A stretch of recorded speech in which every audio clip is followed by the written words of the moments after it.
स्वागत है आप सभी का एबीसी एग्रो क्लासेस उदयपुर के डिजिटल प्लेटफॉर्म पर। आज का जो हमारा टॉपिक है वो है मृदा कोलाइड, सोयल कोलाइड, जो एग्रीकल्चर केमिस्ट्री का एक बहुत इंपॉर्टेंट पार्ट है। कोलाइड के बारे में तो आप जानते ही हैं, लेकिन हम जो बात कर रहे हैं वो बात कर रहे हैं मृदा कोलाइड। तो चलिए स्टार्ट करते हैं मृदा कोलाइड।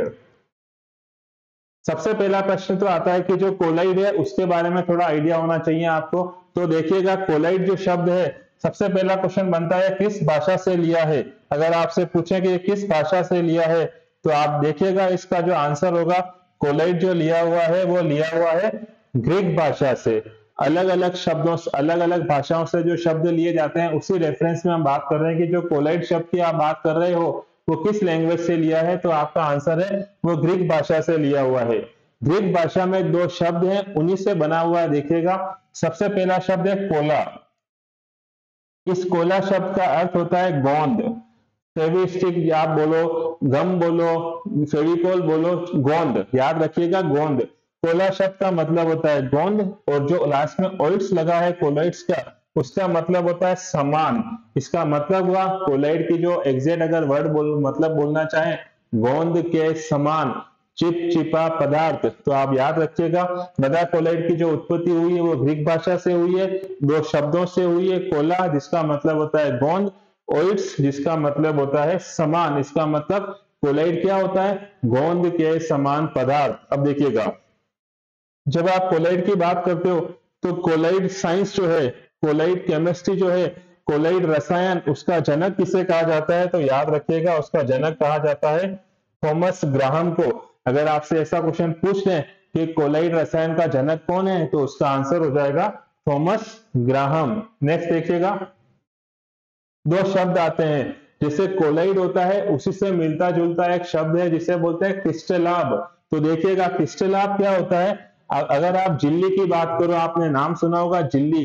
कुछ पदार्थ झिल्ली के आर पार हो जाते हैं, कुछ पदार्थ झिल्ली के आर पार नहीं जा पाते हैं। उसी आधार पर अगर हम बात करना चाहें कि क्रिस्टलाब क्या होते हैं, तो देखिएगा, जो झिल्ली है उस झिल्ली से आसानी से विसरित होने वाला पदार्थ, सपोज कोई सी भी झिल्ली है, उस झिल्ली के कोई पदार्थ आर पार निकल जाता है तो उसे कहा जाता है क्रिस्टलाब।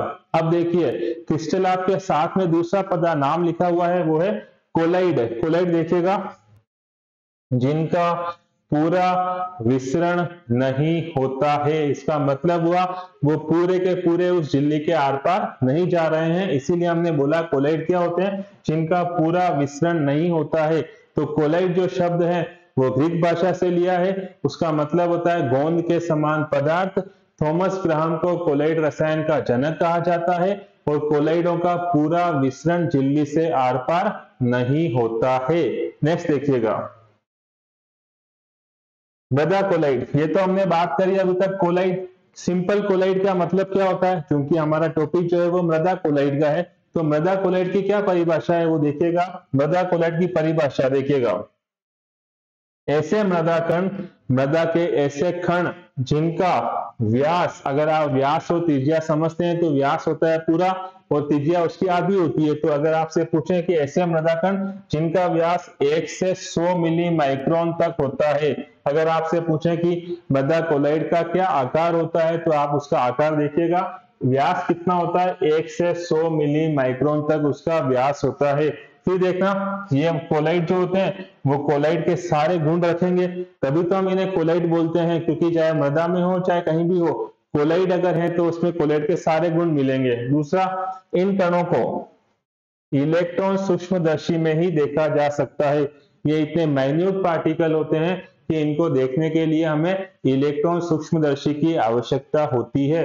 ये मृदा कोलाइड की डेफिनेशन हुई, सामान्य जानकारी हुई। ऐसे मृदा कण जिनका व्यास 1 से 100 मिली माइक्रोन तक होता है। दूसरा, ये इनमें कोलाइड के सारे गुण उपस्थित होते हैं। और तीसरा, इन कणों को अगर आपको देखना है तो आपको उनको देखने के लिए इलेक्ट्रॉन सूक्ष्मदर्शी की आवश्यकता होगी। नेक्स्ट देखिएगा, कोलाइड की जब आप बात कर रहे हो, हमारा टॉपिक ही सोयल कोलाइड है, तो उसके गुण कौन कौन से होंगे। गुण देखिएगा, कोलाइड का पहला गुण, ये विषमांग होते हैं। एक होता है समांग एक होता है विषमांग। विषमांग का मतलब होता है एक जैसे नहीं होते हैं, इसीलिए हम इसको हेट्रोजीनस बोलते हैं, विषमांग होते हैं। दूसरा देखना विसरण, इनके अंदर जो विसरण होता है वो कैसे होता है देखिएगा, वे अर्ध पारगम्य झिल्ली से विसरित नहीं होते हैं। एक झिल्ली होती है, एक पारगम्य होती है, एक अर्ध पारगम्य होती है और एक अपारगम्य होती है। तो आप याद रखना विसरण कोलाइड का जो गुण होता है, कोलाइड में विसरण किस तरह का होता है तो देखिएगा अर्ध पारगम्य झिल्ली से उनका विसरण नहीं होता है। फिर देखिएगा एक इंपॉर्टेंट कैरेक्टर लिखा हुआ है, वो नाम है ब्राउनी गति। इसके ऊपर प्रश्न बनता है कि ब्राउनी गति किसे कहा जाता है या ब्राउनी गति किसका गुण है। तो याद रखिएगा ब्राउनी गति गुण किसका है, कोलाइड का। अब ये होता क्या है देखिएगा, अल्ट्रा सूक्ष्मदर्शी से देखने पर कोलाइड के कण टेढ़े मेढ़े घूमते हुए नजर आते हैं। अगर आप इस तरह से देखोगे तो आपको वो कोलाइड के कण कैसे नजर आएंगे, टेढ़े मेढ़े घूमते हुए नजर आएंगे। इस गुण को, कोलाइड के इस टेढ़े मेढ़े घूमने के गुण को क्या कहा जाता है, कौन सी गति है ये, ब्राउनी गति। तो याद रखिएगा ब्राउनी गति किसका गुण है, कोलाइड का गुण है। फिर देखना नेक्स्ट गुण है इनका विद्युत आवेश। जो कोलाइड के सारे कण होते हैं उन कोलाइड कणों के ऊपर कौन सा आवेश होता है, उन कणों के ऊपर ऋण आवेश पाया जाता है। ये आप याद रखिएगा, कोलाइड कणों के ऊपर आवेश पूछे तो कौन सा होता है, ऋण आवेश होता है। फिर देखिएगा टिल्डेल प्रभाव, अगर आपने कभी नाम सुना हो टिल्डेल प्रभाव। टिल्डेल प्रभाव का मतलब क्या होता है देखिएगा, कोलाइड द्वारा विसरित प्रभाव को, कोलाइडों के द्वारा जो विसरित प्रभाव होता है उसे क्या कहा जाता है, टिल्डेल प्रभाव। अगर आपने कभी देखा हो कोई लकड़ी या लोहे का कोई गेट है, उस गेट के अंदर छोटा सा कोई छेद है, होल है, तो आप जब धूप की रोशनी उसमें देखते हो तो आपको बहुत सारे उसमें मिट्टी के कण नजर आते हैं, सूर्य के प्रकाश जाना जाता है उसके अंदर। इस चीज को बोलते हैं टिल्डेल प्रभाव, तो याद रखिएगा। नेक्स्ट देखना अधिशोषण। धन आवेशित कणों का एकत्रित हो जाना अधिशोषण कहलाता है। तो अगर आपसे ऐसा पूछें कि कोलाइडों में अधिशोषण क्या क्या मतलब है, तो याद रखिएगा धन आवेशित कणों का एकत्रित हो जाना का क्या कहलाता है, अधिशोषण। तो अगर आपसे पूछें कि कोलाइडों के क्या क्या गुण होते हैं, तो ये रहे सारे गुण। विषमांग होते हैं, विसरण होता है, ब्राउनी गति शो करते हैं, विद्युत आवेश उन पे ऋणात्मक होता है, टिल्डेल प्रभाव उनका एक गुण होता है और सारे धनावेशित कण उनकी सतह पर एकत्रित हो जाते हैं, जिसे कहा जाता है अधिशोषण। नेक्स्ट देखिएगा मृदा कोलाइड के और गुण। ये तो हमने सामान्य गुण पढ़ लिए, अब कुछ विशेष गुण होते हैं वो देखिएगा। मृदा कोलाइड में कुछ विशेष गुण पाए जाते हैं, उसमें सबसे इंपॉर्टेंट नाम लिखा हुआ है संसर्जन और आसंजन। इनका क्या मतलब होता है वो देखिएगा।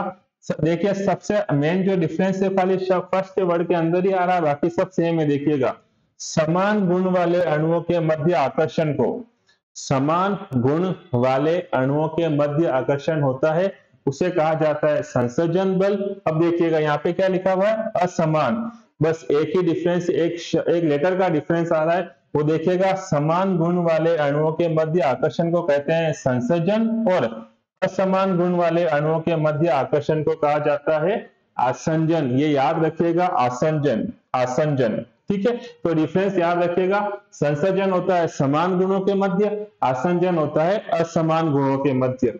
फिर देखिए सुगठ्यता, इसे बोलते हैं प्लास्टिसिटी।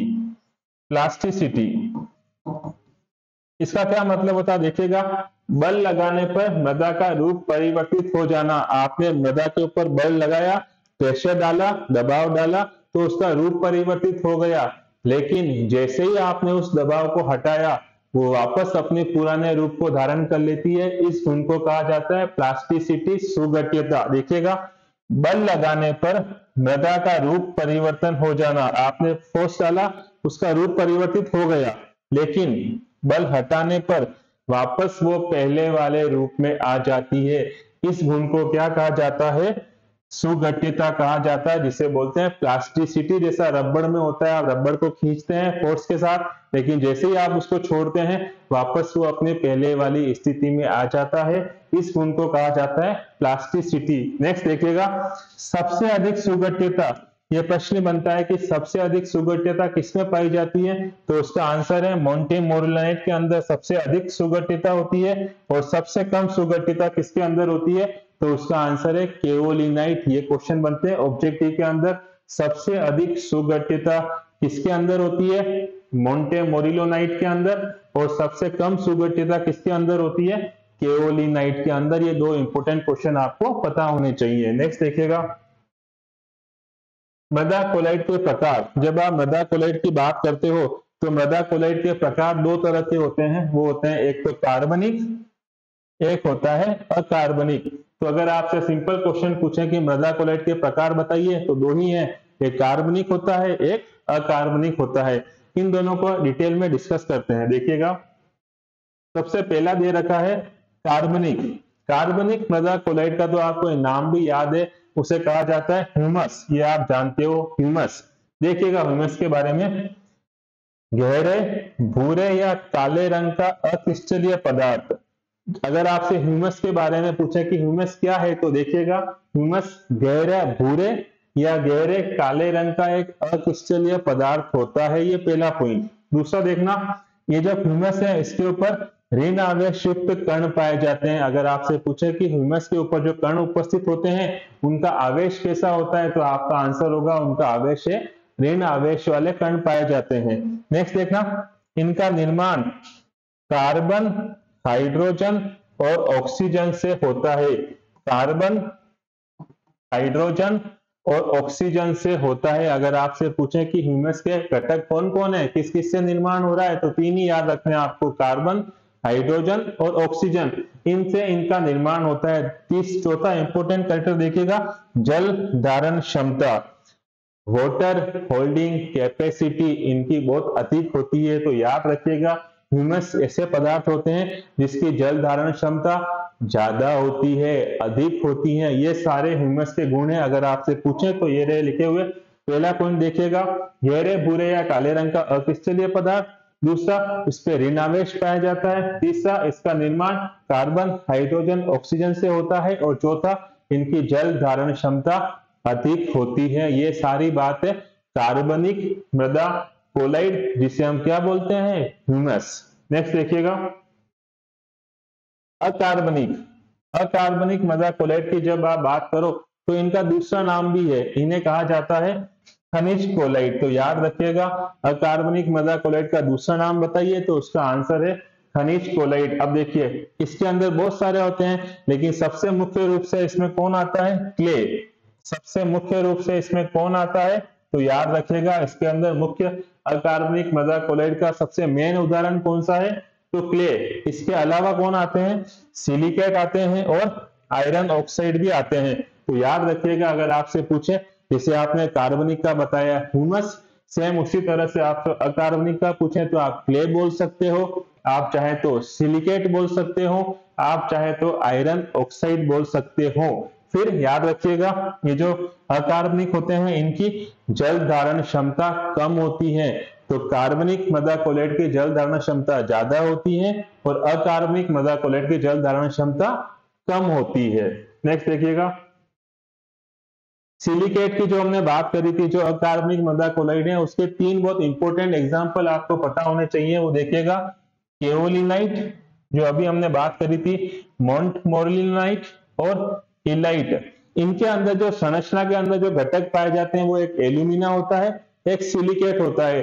तो उनकी उपस्थिति के आधार पर इसको अलग अलग नाम दिए गए हैं। वो नाम इस तरह से है, केओलिनाइट की संरचना होती है 1:1। अब ये 1:1 क्या, तो मैंने अभी बताया आपको, इसमें एक एल्यूमिना होता है, एक सिलिकेट होता है। इन दोनों की क्वांटिटी इसमें कितनी बराबर बराबर होती है, इसीलिए इसका नाम क्या दिया, संरचना 1:1। क्वेश्चन बनता है केओलिनाइट की संरचना होती है 1:1, 2:1, 1:2, तो आपका आंसर होगा 1:1। सेम उसी तरह से मोंटमोरिलोनाइट का पूछे तो उसकी संरचना कैसी होती है, 2:1 होती है। मतलब एल्यूमिना और सिलिकेट की बात हो रही, एक के 2 भाग होते हैं, एक का 1 भाग होता है, तो इसलिए इसका नाम क्या दिया, 2:1। और सेम इलाइट की संरचना भी कैसी होती है, 2:1। तो आपको याद तो केओलिनाइट का करना है, इसका अनुपात 1:1 होता है, बाकी दोनों का तो अनुपात सेम ही है 2:1। तो अगर आपसे क्वेश्चन पूछेंगे तो आपको इन तीनों का याद होना चाहिए। केओलिनाइट संरचना 1:1, मोंटमोलिनाइट का संरचना 2:1 और इलाइट की संरचना भी 2:1 होती है। तीनों के तीनों किसके उदाहरण है? सिलिकेट के, याद रखिएगा। नेक्स्ट देखिएगा, एक इंपॉर्टेंट नाम आता है इसके अंदर, समाकृतिक प्रतिस्थापन। इसके बारे में बात करते हैं। सम का मतलब होता है समान, आकृति का मतलब होता है आकृति, समान आकृति। प्रतिस्थापन का मतलब होता है एक इसको हटाकर दूसरी चीज को लगाना, जिसे हम बोलते हैं प्रतिस्थापन। तो देखिएगा, समाकृतिक प्रतिस्थापन की परिभाषा क्या होती है? मृदा कोलाइड में एक धन आवेश वाले अणु, एक मृदा कोलाइड में एक धन आवेश वाले अणु का प्रतिस्थापन, जो मैंने बताया आपको, प्रतिस्थापन का मतलब होता है एक को हटाकर दूसरे को लगाना, सब्स्टिट्यूट बोलते हैं जिसे। एक मृदा कोलाइड में एक धन आवेश वाले अणु का प्रतिस्थापन दूसरे धन आवेश वाले अणु द्वारा होना समाकृतिक प्रतिस्थापन कहलाता है। अभी आपको मैंने नाम से ही क्लियर कर दिया। सम का मतलब होता है समान, आकृति मतलब आकार साइज, और प्रतिस्थापन का मतलब सब्स्टिट्यूट, मतलब एक समान आकार वाला दूसरे समान आकार वाले को हटा रहा है। वही इसकी परिभाषा देखिएगा, मृदा कोलाइड में एक धन आवेश वाले अणु का प्रतिस्थापन दूसरे धन आवेश वाले अणु द्वारा होना समाकृतिक प्रतिस्थापन कहलाता है। ये इसकी परिभाषा है। समाकृतिक प्रतिस्थापन के ऊपर ऑब्जेक्टिव क्वेश्चन बने या डेफिनेशन बने तो इस तरह से आप इसका आंसर दे सकते हैं। एक धन आवेश वाले अणु का प्रतिस्थापन दूसरे धन आवेश वाले अणु द्वारा होना समाकृतिक प्रतिस्थापन कहलाता है। तो इस तरह से हमने आज आपके सामने एक नया टॉपिक लिया था, जिसे बोला गया था मृदा कोलाइड। कोलाइड के सारे इंपॉर्टेंट चीजों को हमने इस वीडियो में कवर करने की ट्राई करी है। आशा करता हूं कि ये वीडियो आपको पसंद आया होगा। इसे लाइक और सब्सक्राइब करिएगा, जिससे मृदा रसायन के या एग्रीकल्चर बायोलॉजी के या एग्रीकल्चर के जो भी आगे वाले वीडियो हैं वो आपको रेगुलर मिलते रहें। जुड़े रहिए आपके अपने एबीसी एग्रो क्लासेस उदयपुर के डिजिटल प्लेटफॉर्म पर। धन्यवाद।